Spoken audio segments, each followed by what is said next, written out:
What's up, everybody? You're on Money Moves, and I'm Michael Munsterman. Today's episode is called Pivot to Peak. Grind, that's all I know. Find the time to quit, oh no matter good or bad, still I go. I never crack under pressure, I can't be broke. Sun up to the sun down, map it out, now run it down. Mayweather, I never lose. I be making these money moves. Sun up to the sun down, map it out, now run it down. Mayweather, I never lose. I be making these money moves. So Pivot to Peak. Pivot to Peak's a conversation that is going to be a little bit less motivational, and you might feel inspired when you're done listening to this. You might not. Honestly, this is just something that I need you to recognize inside of your life. But before I jump into Pivot to Peak, I want to talk to you. If you haven't figured it out yet, it's called Money Moves with Michael Munsterman. But inside of money, inside of business, inside of scale, there's two things that you have to recognize. That wealth happens from value in the marketplace, and you become a catalyst of that value whenever you get your mind right. So most of Money Moves and what it is and the thought and the theories and everything I'm talking to you about circles around this conversation of getting your mind right. There are some mechanics of business, and we're putting together a series of videos specifically for, it's part one's get your mind right, part two's, okay, here are some mechanics. And we're beginning to put more and more content out that's more like meat and potatoes. Okay, here's how you make money. But more than likely, you already know how to make money. You know, if anything that I've put out, that I've talked about making money, the process of making money is easy. Like at its basic form, you can exchange time for money. Level 2, you can exchange goods for money. Like you buy something for one price, you sell it for another price, you get paid. Level 3 is you do a service for money. So I sell an informational product, or I I come into your home, I fix your plumbing. Maybe I'm an electrician. Maybe I hang sheetrock. Maybe it's whatever. Like I have a craft and a service that I do for you. That's a way to make money. And then there are all sorts of ways outside of that circle of like those basic things of ways to make money. And finally, before we talk about this next theory, because I want you to really think about this, when you can figure out what your passions are and what your skill sets are, and this requires that you be very self-aware, or you get with somebody that you know is going to be like hardcore honest with you. Like they're not going to pad this shit. When you talk to them, they're going to just, okay, here's what it is. This is what you need to know. When you can get your skill set and your passion set to align, now you're positioned for a much bigger opportunity.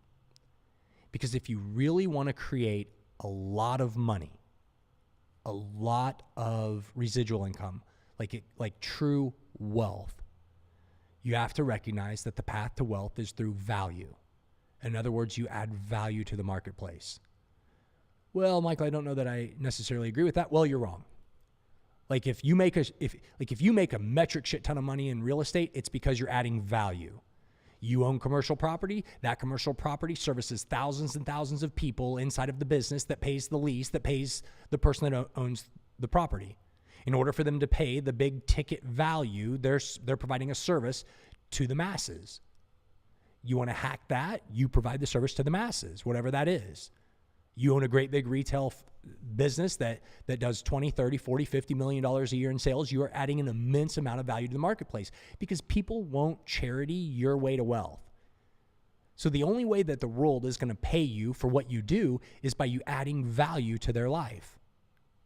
And so I need you to understand that. The path to wealth is through value. And frankly, that should be your hunt. Your hunt shouldn't be the money. When you begin to think about and focus on the money, you fail anyway.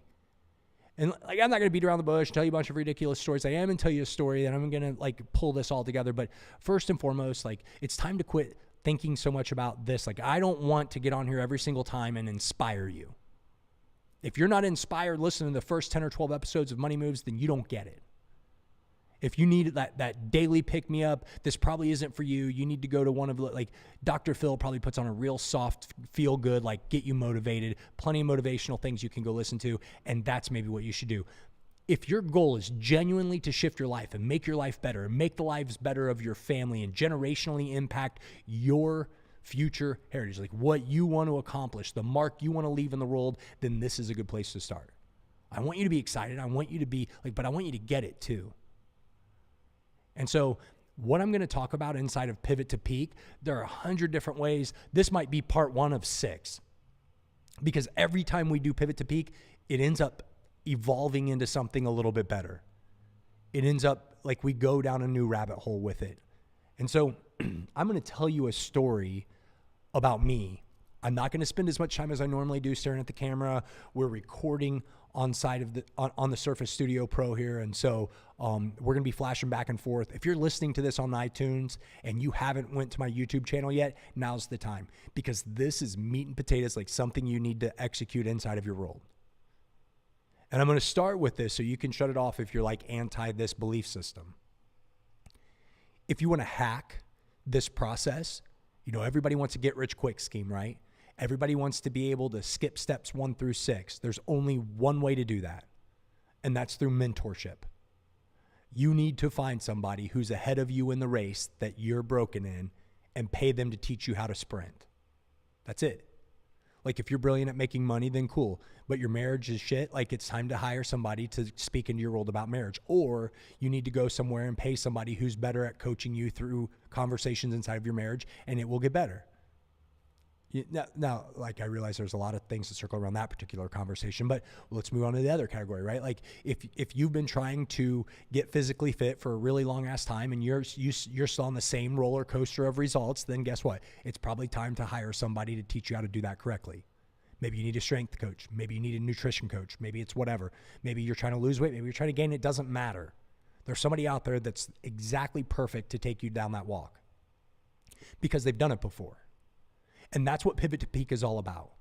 Pivot to Peak is to recognize where you are and stop bullshitting yourself and make a decision to pivot. Like the way I'm going is not working and I'm going to pivot. And now I'm going to show you the hack to get to the peak. And so, kind of heavy right out of the gate, but I just want to get to it. Like I want you to understand what it is we're trying to accomplish here. It might not even be that. Like just finally as a final thought process, like maybe you're spiritually broken. You feel hopeless and you feel alone. That could be it. Like there are coaches for that. There are mentors for that. The church is a great place to start, but you likely won't make it into a church and be there for very long without coming out of pocket for something. It's just not the way the church of today is designed. Like the Bible literally says to give your first and your best, give the 10%. Now, not everybody does that. In fact, most don't, but like when you go and you get value, what should you do? Like it should cost you something, because here's this fascinating thing happens that whatever area in your life you're willing to spend your money on, it will expand. Money's a measurement of the value that you put to the marketplace. And what's really cool about this little gift of this measurement, this tool of money, wherever you invest money, that will expand as well. You drink a lot on the weekends, you spend a lot of time at the bar, you spend a lot of money at the bar, guess what's going to expand? Other than just your gut. That section of your life, it'll consume you at some point. Like that's just what happens.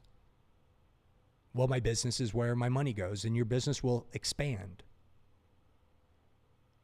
But there's like across all areas of your life, there's a singular parallel, and it's the most underserviced section of your entire life, and that's you. You are the common denominator for every area of your life. It is your business. It is your family. It is your finances. Like it's every single area of your life. Your physicality, it's you. It's yours. But you are the single most, like you neglect investing in yourself more than anything else. And you circle around a bunch of lies. Well, I only have so much money and I owe it to my kids. Yeah, you owe it to your kids to not be a schmuck the rest of their life. That's what you like. Your kids at 5, 6, 7, 8, 9, 10, 11, 12, 13, 15. Like they're not going to remember that 1 year that they didn't get to live the luscious version of their lifestyle because you invested in you. But 10, 15, 20 years later, when their life looks entirely different because of those decisions, they'll look at you in the eyes and say, good job. Like every excuse you have, send it to me. Literally right now, pause it, text me, DM me, email me. Like I'll give you all the contact information you want. Go to my Instagram account and just DM me and tell me I'm full of shit. And tell me what area of your life that's exempt from that. Like, what is your excuse of why you shouldn't invest in yourself? Like, this is a hard conversation because most of you will think that this is a lead up to get you to give me your money. I don't give a shit. Like, I'm not an expert in every field in the world. Like, I'm not the best spiritual leader for you. Not if my language offends you easily. If you want to talk about marriage, like, I do marriage well. Like, my wife and I, we're rock solid. We just do that leg of our life very, very well. If you want to talk about physicality, I'm not your guy. Like, I can't help you there. But if you want to talk about business, that's something that I feel pretty comfortable with. I'm not the right guy for everybody, but I'm the right guy for a lot of people. That's an area I can help you with. This isn't even something I'm offering at this point, right? So, like, don't block that because you've got that voice inside of your head that's screaming, no, I'm not giving him my money. Yeah, like that's not the point. I'm not trying to get your money. You can hold on to it. You can play it safe. You can continue the stories of, like, these guys get rich and drive Lambos because blah, blah, blah. Well, or they've made enough money. I'm not giving them any of mine. You will be broke the rest of your life if that's a voice that you allow to exist inside of your head. Like, I had no idea that this was going to go this way. Like, I'm going to talk about pivot and peak, and this has never been a part of pivot and peak. But I'm going to pivot right now because that's what's inside of me right now, just to speak to you about, like, look, the principles are real. You've got to be willing to invest in yourself. You have to be willing to look at you as your most valuable commodity. And most of you did this. Most of you went to college and dropped $50, $60, $100, $200,000 for a piece of paper. And in some cases had no idea what you were going to do with it. But if a coach tells you he needs $500 a month to help you, like, you freak out. It just doesn't make any sense. So, what is pivot to peak? I'll quit speaking in weird tongues all around this and just get right into it. Pivot to peak is pivot to peak is you recognizing where you are in this world and you look up at people who you want to be where they are. And you've seen some version of this drawing before, but when we really dive into it and start to talk about it, it shifts, and it shifts hard.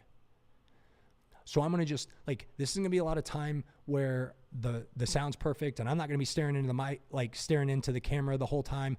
But I just really want you to get this. So I'm going to do just a little bit of a shift here. And again, like, look, you can continue to listen to the audio of this podcast. I'm going to intentionally over-explain so that it makes sense to you. But if you'll jump over to YouTube and look up Pivot to Peak, it's inside of my YouTube channel, Michael Munsterman. We're going to put it on Instagram. We're going to put it on Facebook. Like, we're going to make this video available. This will be one of the broadest push videos that we've done because this is important. So don't make any excuses. Switch over from the podcast and go watch the video and then share it because a lot of people need this message. Like, this is real. Like, people will invest in the dumbest shit. They won't invest in themselves. And I think it's because they don't understand why they should. And that's what Pivot to Peak is all about. So, inside of Pivot to Peak, we recognize that we are standing on a plane. And we feel like it's a scary, jagged, like, really rough journey. Like, we feel like we walk up to the edge of a cliff and we look over the edge of the cliff and we look down and there are all these spikes and like just big boulders. And we feel like if we fall, we die. And literally, I talked to a lady today. I was talking to her about, so I was listening to a podcast of a guy that I really look up to. His name's Steve Krebs. He's like, this guy is a brilliant guy, and he's somebody that I listen to. I want him to influence different parts of my life. And in business, he did this thing where he mentors what he calls the Young Buck program, right? And he goes to the Young Bucks and he says, hey, here's what I want you to do. I want you guys to all go make $500 this week. Like, it's a contest. I want to see who can do it with, like, there are only 2 rules, right? No cheating. Like, you can't lie to us. This is an integrity-based thing. And 2, nothing illegal. But it can't be your day job. Like, go make an extra $500 this week. And so I challenged my staff. I said, hey guys, who wants to do this thing? Like, here's what we'll do.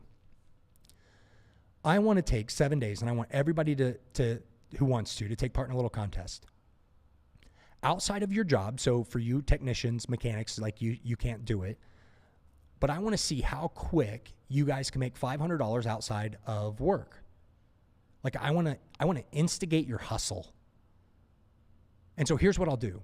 Whoever can get to $500 unearned, like earned income, unearned, whatever, but it can't be from your job, and it can't be something that you already have coming in. It can't be as a current existing side hustle counted as extra, like from $0 to $500, like who wants to do it? The first person who can get to 500 inside of a week, I'll give $100 cash. And the first person that can get, and the person that gets the most in the 7 days, I'll give another $100 cash. And everybody wanted to take part in it. And so all of my employees left except for one. And when I was talking to this particular person, they said something along the lines of, like I have lots of ideas in my head, but I've always just been scared.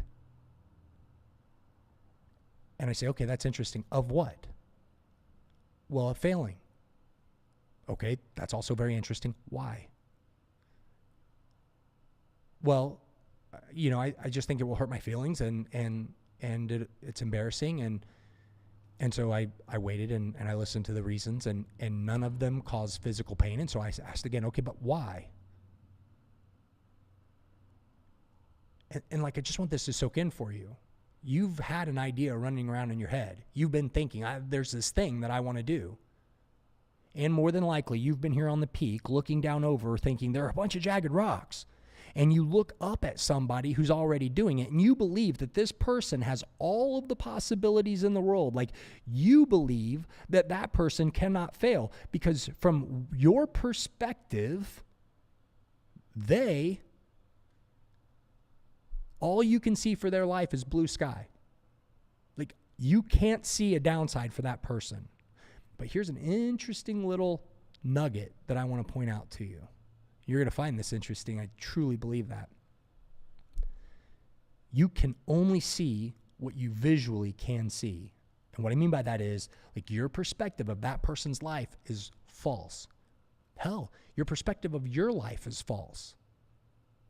Because what you can't recognize is that more than likely this person that you look up to, this person that you think has it all figured out, has looks like I'm going a little bit screwy here. Phil, I'm moving the keyboard, sir. So what you can't see about them is that they have their very own optical illusion happening. They're looking up to somebody else who's farther down the path. They're looking up to a company that's a little bit bigger. They're looking at a different set of neighbors than you. You see, because they throw a false perception back at you. They look back at you and they see all of this reality that they now understand. And most people who are in this little spot won't tell you what to do to get where they are. Because they believe that only a finite number of people can stand next to them. Most people have this, in order for me to win, someone has to lose mentality. And it's just bullshit. It's not true. And so you stand here where you are today and you look at the person who and think about this. Just take a mental second and just think about, who do I know that's super successful in business, and I believe that they can have whatever they want. They act like they can do whatever they want. They act like they can drive whatever they want. They can go wherever they want. Like, they have it all figured out. Here's what I promise you about them. The only difference between you and them is that they've made it a little bit further and you can't see their pitfall. You can't see what's directly on the other side of the line of sight that's broken for you. In fact, when you look at them, you can't even see the person that they're looking up to. You allow yourself to run the story that that person has it all figured out. But the truth is they don't. You just don't have their perception. Now, here's where it gets very interesting. So this is my story, right? I'm going to back up and get some of these little squiggly lines out of here.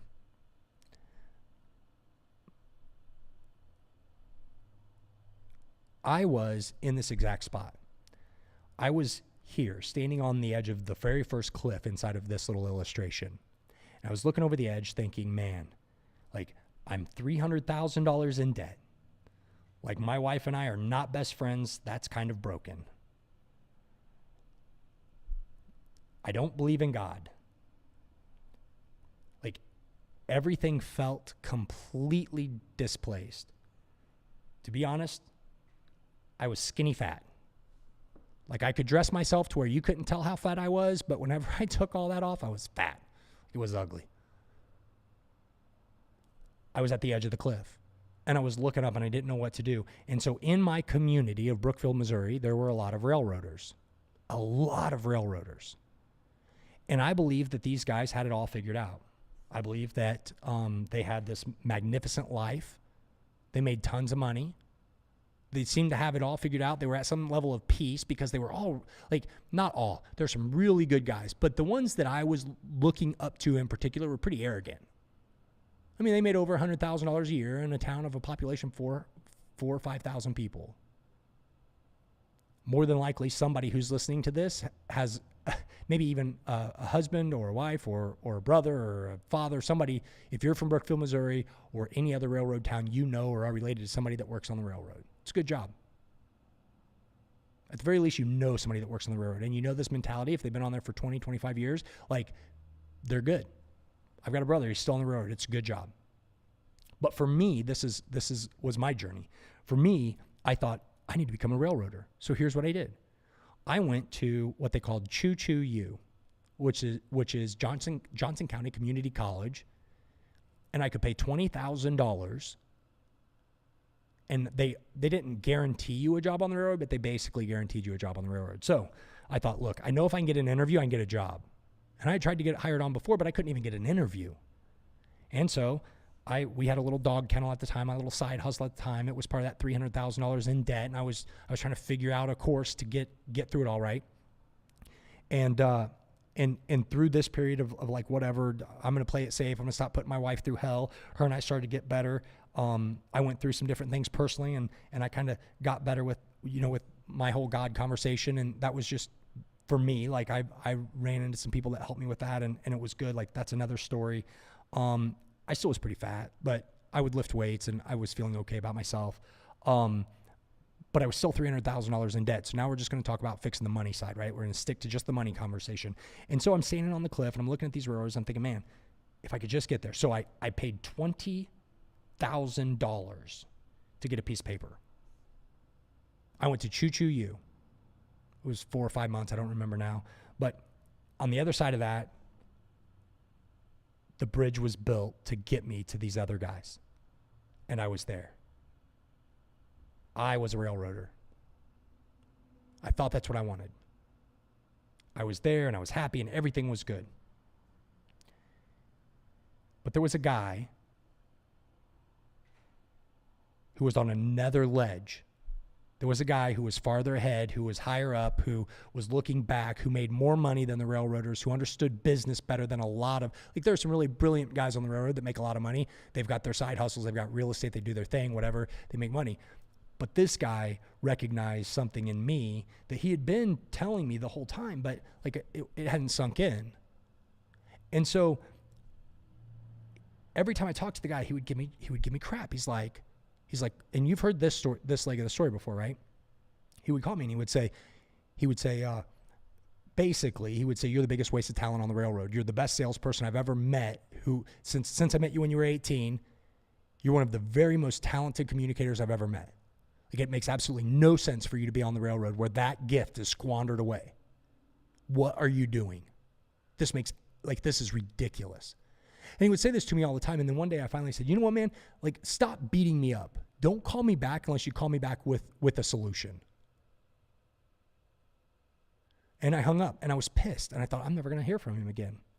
But here's what happened. I want to go back to the illustration now. What this guy could see is that my perception of the gap from where I was to becoming a railroader, my perception of that gap was huge. But the truth is that gap where I thought I was a false gap. In fact, I'll just show you what I mean by that. The truth is that where I was located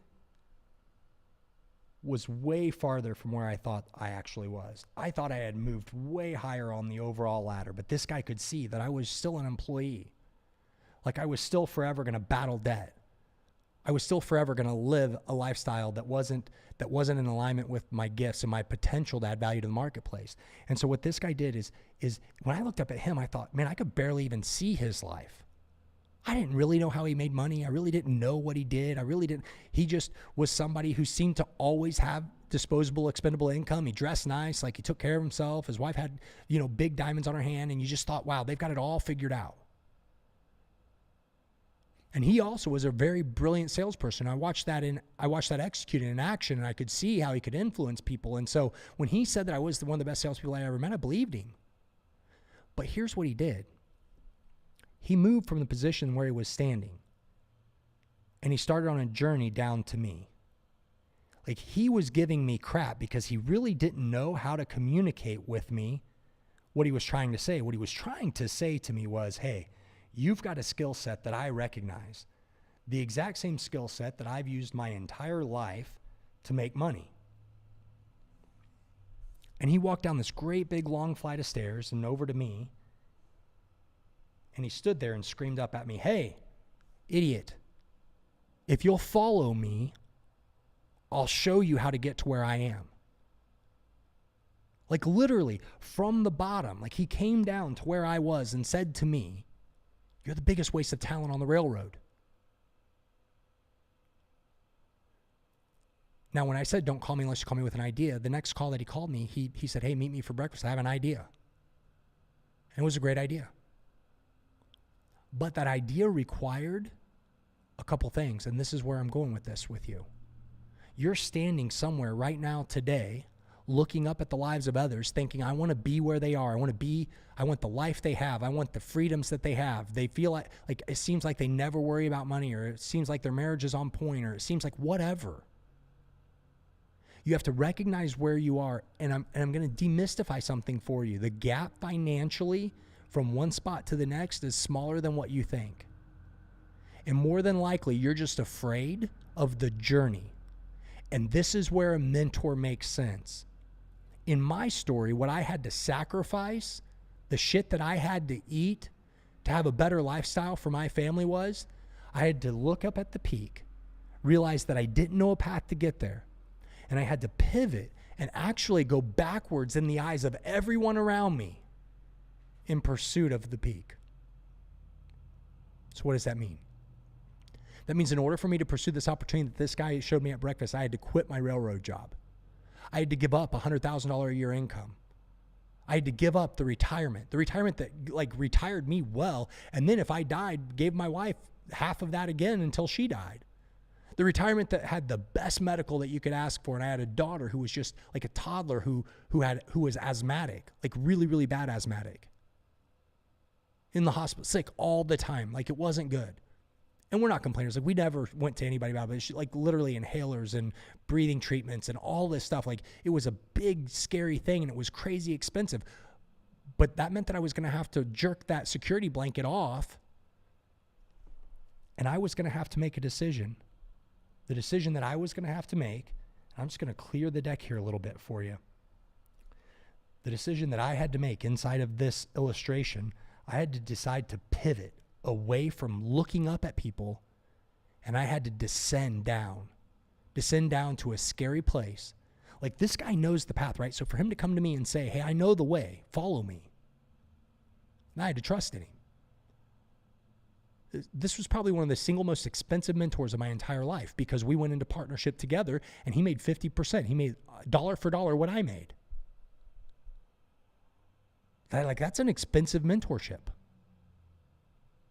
And I paid 20 grand, but the truth is I probably could have paid somebody else $20,000 to gain some sort of value in some sort of an industry that would have been more proportionate without equity. Now, who knows? That could be bullshit and it might not have worked out. But for most of us, the internet has changed everything. The cell phone in your pocket's like a computer. When I was making these videos, your cell phone couldn't do that stuff. Like, I had been in the industry that I followed him into for a couple years before I had my first iPhone. Like, I think when him and I had this conversation, we drew this plan out on a napkin, not an iPad. And I had a Razor. If you know what that is, it's like a cross between a cell phone and throwing star. It's very cool.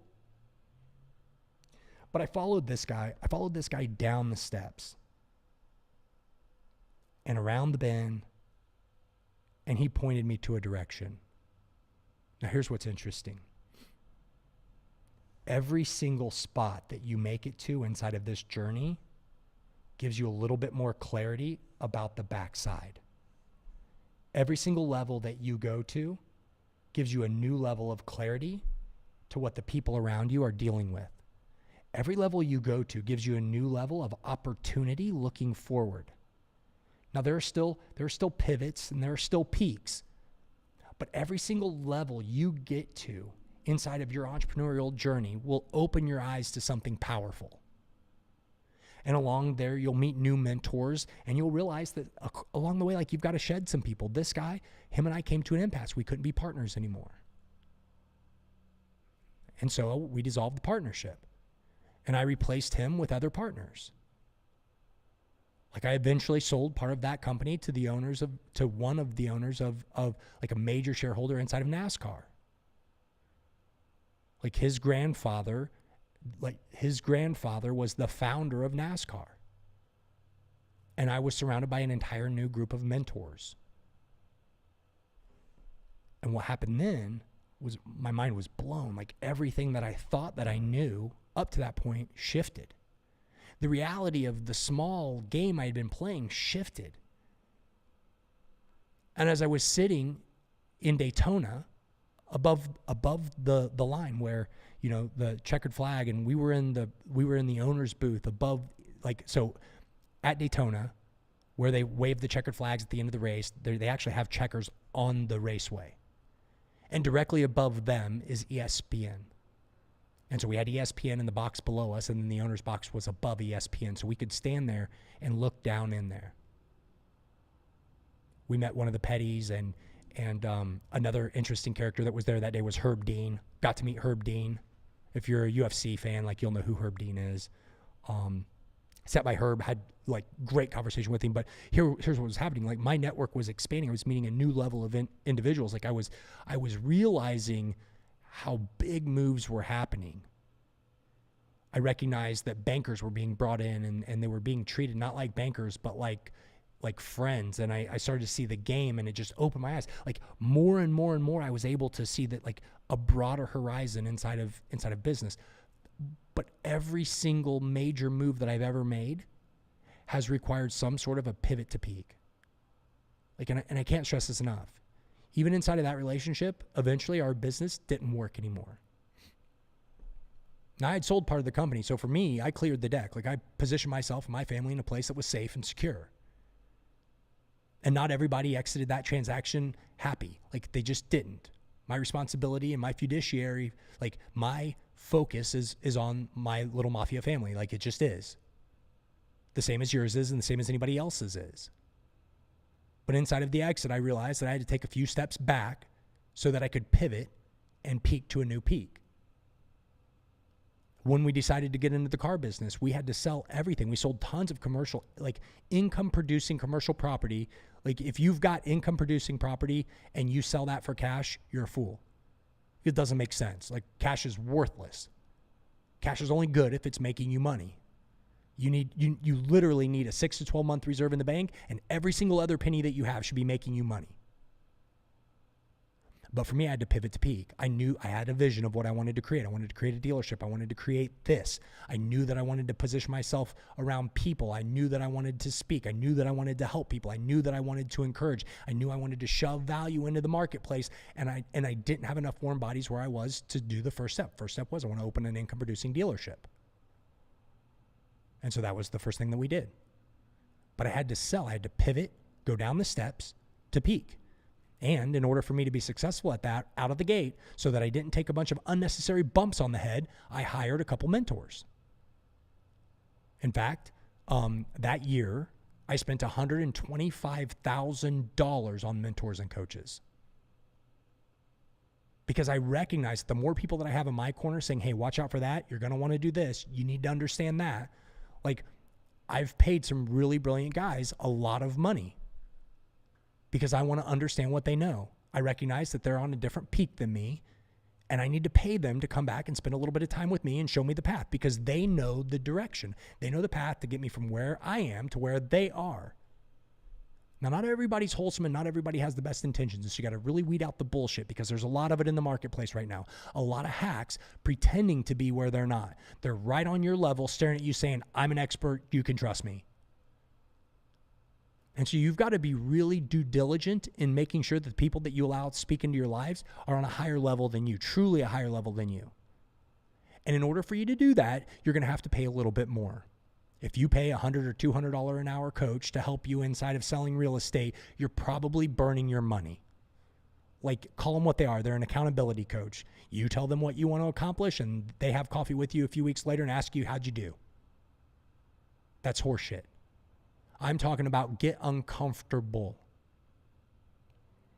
It was hard enough to write a $10,000 check for mentorship for a week. I did it.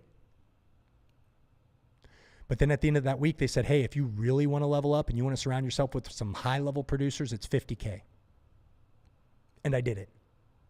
Now, I want every single person who's listening to this, every single person that's watching this, I want you to think about the nicest car you could drive for $50,000. And then you're going to ask yourself, what the F was he thinking? Could have given me that money. Like, everybody's got this smart ass response, right? Like, could have given me that money. I would have helped you out for a lot less than that. I'd have told you to save your money. Yeah, you're brilliant, and you're going to be broke forever. Congratulations. Like, no different than any other muscle that you would flex and execute. Like, this pivot to peak thing is real. 2 key principles inside of pivot to peak that I need you to walk away from this with. This is long, but it's real. Pivot to peak means you have to turn around and go backwards. And that the world's going to look at you like you've lost your damn mind. And peak means you've got to find a mentor. You've got to find somebody that's going to elevate and lift you up to your highest potential. The truth is, if you uptake quickly, you only have to find somebody that can elevate you to their highest potential. Because standing there, where they get you, like where they show you the path to, you're going to have a new level of view. So let's switch back over here. Like, when you get here, unless you're Jeff Bezos, right? And maybe he's got somebody. I don't know who that is. I'm not a big enough player in that field. I don't waste my time wishing or want to being something that I'm not. But when you're in this spot, you can see so much more. But there's still somebody else. You still have a potential for a jagged fall. And so there's going to be somebody that if you look for them, they'll come to you and help you to the next level. Now, whether that's you pay them hourly, whether that is you pay them a flat fee, whether that is you read their book. And guys, look, I'm going to tell you right now, like, a hack for this conversation is buy a book, read a book. Like, pick your mentors. Somebody's been alive for 80 plus years. I just heard this say, I don't even know who said it. Somebody's been alive for 80 some years. I do know who said it.